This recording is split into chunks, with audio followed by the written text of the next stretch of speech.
Welcome back, everyone, to another Explainer.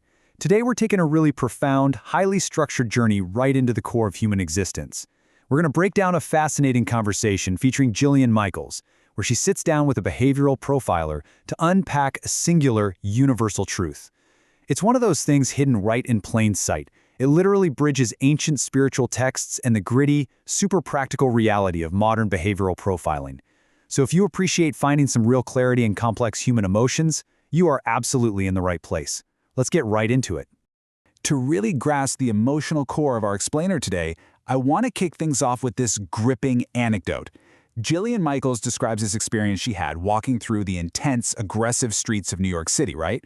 And she's listening to a breakdown of this exact concept we're talking about today. She recounts looking at all these strangers around her and suddenly thinking to herself, wait, do they know that they're me and I'm them? Do they know we're literally from the exact same source? Do they know that we actually love each other? This realization hit her so hard that she said she almost started hugging random people on the street. I mean, that is an incredibly powerful reaction.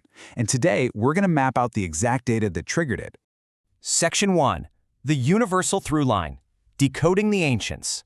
So the foundation of this incredible realization actually starts with one person's lifelong obsession. The expert in our source material reveals that ever since he was 9 years old, he's been completely obsessed with ancient texts. He essentially went on this massive mission to see if there was a universal through line, like a shared code connecting all of human history. And we're talking about an intense reading list for a kid.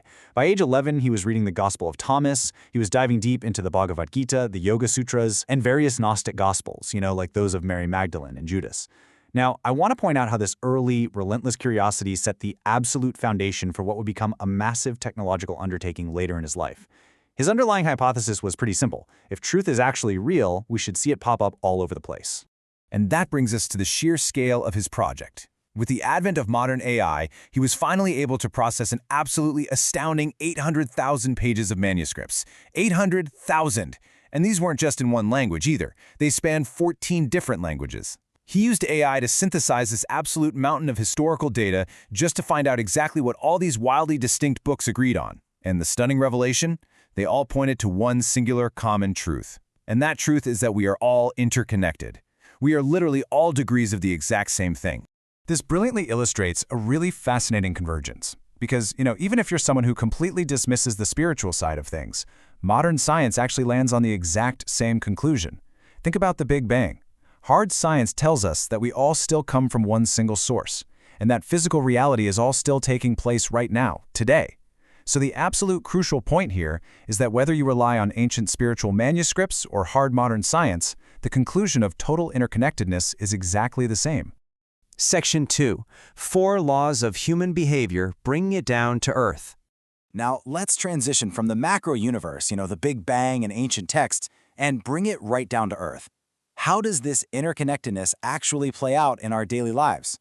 Well, the practical psychology used to train behavioral profilers gives us these 4 laws that perfectly explain how we universally cope with our hidden realities. Let's walk through them carefully. Step 1. Everybody is suffering. No matter what, and everyone is trying to hide it. Step 2. Everybody is wearing a mask to cover up that suffering. Step 3. Everyone is pretending not to wear a mask, right? We all pretend we're just acting completely naturally. And finally, step 4, we are all a product of childhood suffering and reward. Literally every single human being. Moving right along to Section 3, the illusion of isolation, the myth of just me. You see, we all have this deeply ingrained belief that our isolation, our own specific brand of shame or shame, is entirely unique to us. We think we are completely alone in our internal struggles. But the data entirely dismantles this belief. Just look at our lifelong progression. As kids, one of the very first things we learn is that we have some sort of shame. And what's our immediate instinct? We hide it on the playground so nobody can see it. We grow up thinking, oh, it's just me. I'm the only one out here faking it. Fast forward to adulthood. Now you're, say, 45 years old. What's really interesting about this is that the venue changes. Now you're sitting in a corporate boardroom instead of a sandbox, but the mechanism stays exactly the same. You're still hiding the things you're ashamed of, completely convinced that you're the only one doing it. So, I really have to challenge you directly right now. Are you the only one faking it? Think about it. Do you truly believe that you are the only person sitting in that room or walking down that street who is suffering from imposter syndrome? We get so incredibly isolated thinking, man, if I feel this way, I can't let anyone else know. I have to hide it at all costs. Well, the data on this is absolutely staggering. A full 100%. That is the exact percentage of people who are hiding their shame and faking it. In our source material, Jillian Michaels herself actually admits to feeling this way. She talks about thinking she's not good enough, faking it until she makes it, and just stuffing away deep insecurities because she mistakenly thinks they don't serve a good purpose. And the reality the profiler gives her is that absolutely everybody feels this way. It's not 90%. It's not 99%. It is a 100% universal human experience. The source material puts this so perfectly. It says, everyone that you see is faking it, and everyone that you see is lonely just like you are and suffering. I mean, wow.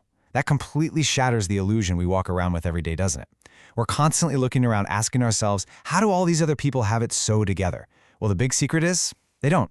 They literally do not have it together. We just don't realize they're feeling the exact same way we are. Which brings us to Section 4, Fostering Radical Empathy, the reality of the video game. And that leads us right into our final takeaway today. Understanding this shared, hidden suffering, it shouldn't make you sad. In fact, it should foster a profound sense of connection. The behavioral profiler actually refers to this as just being part of the video game we're all playing in. Whatever this reality is, the shared emotional mechanism is simply built into the code. When we look at our external perception versus reality, sure, we see everyone doing so well. We see people hiding their flaws perfectly. But what is real, what's actually happening under the hood, is that the exact same underlying mechanism is operating inside every single one of them. Even if their specific situation looks totally different from yours, the internal engine is identical. They are hiding the exact same guilt and shame, the same fears of, oh, I can't be too much, or I don't want to be too loud. This brings us to just a massively powerful realization. The expert notes that if you actually knew what everyone around you was going through, in ways that you literally could not even fathom, you would get on your knees and cry. That is the absolute gravity of our shared human struggles. Every single person you pass on the street is feeling that weight. Every single one of them. Some people are just a whole lot better at hiding it than others. So I want to leave you with this final, really provocative thought today. Knowing that 800,000 pages of ancient texts, modern scientific theory, and the hard behavioral profiling of the human mind all point to this profound identical interconnectedness, how are you going to treat the next stranger you pass on the street? Will you just see their mask, or will you see yourself? Think about that today. Thank you so much for joining me for this explainer, and keep learning.